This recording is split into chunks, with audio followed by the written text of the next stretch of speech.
If people observe their own unconscious tendencies in other people, this is called a projection. Political agitation in all countries is full of such projections, just as much as the backyard gossip of little groups and individuals. Projections of all kinds obscure our view of our fellow men, spoiling its objectivity, and thus spoiling all possibility of genuine human relationships. And there is an additional disadvantage in projecting our shadow.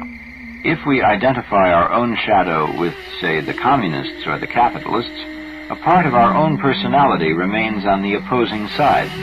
The result is that we shall constantly, though involuntarily, do things behind our own backs that support this other side, and thus we shall unwittingly help our enemy.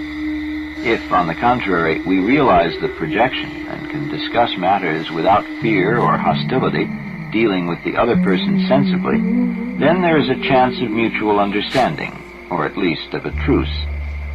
Whether the shadow becomes our friend or enemy depends largely upon ourselves. The shadow is not necessarily always an opponent. In fact, he is exactly like any human being with whom one has to get along, sometimes by giving in, sometimes by resisting, sometimes by giving love, whatever the situation requires.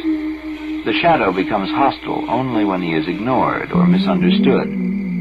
Sometimes, though not often, an individual feels impelled to live out the worst side of his nature and to repress his better side. In such cases, the shadow appears as a positive figure in his dreams. But to a person who lives out his natural emotions and feelings, the shadow may appear as a cold and negative intellectual. It then personifies poisonous judgments and negative thoughts that have been held back. So whatever form it takes, the function of the shadow is to represent the opposite side of the ego and to embody just those qualities that one dislikes most in other people. It would be relatively easy if one could integrate the shadow into the conscious personality just by attempting to be honest and to use one's insight. But unfortunately, such an attempt does not always work. There is such a passionate drive within the shadowy part of oneself that reason may not prevail against it.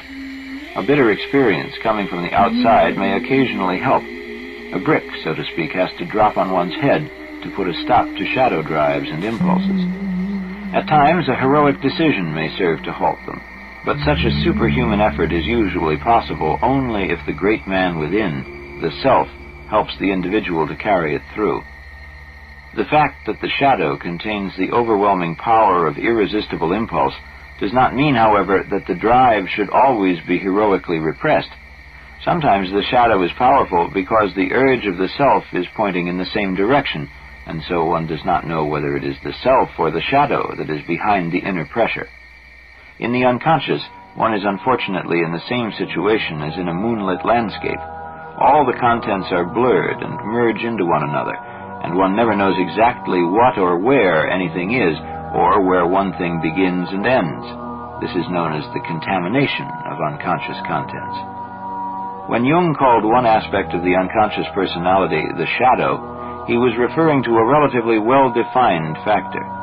But sometimes everything that is unknown to the ego is mixed up with the shadow, including even the most valuable and highest forces. In a case when the dream itself does not make things clear, the conscious personality will have to make the decision. If the shadow figure contains valuable, vital forces, they ought to be assimilated into actual experience and not repressed.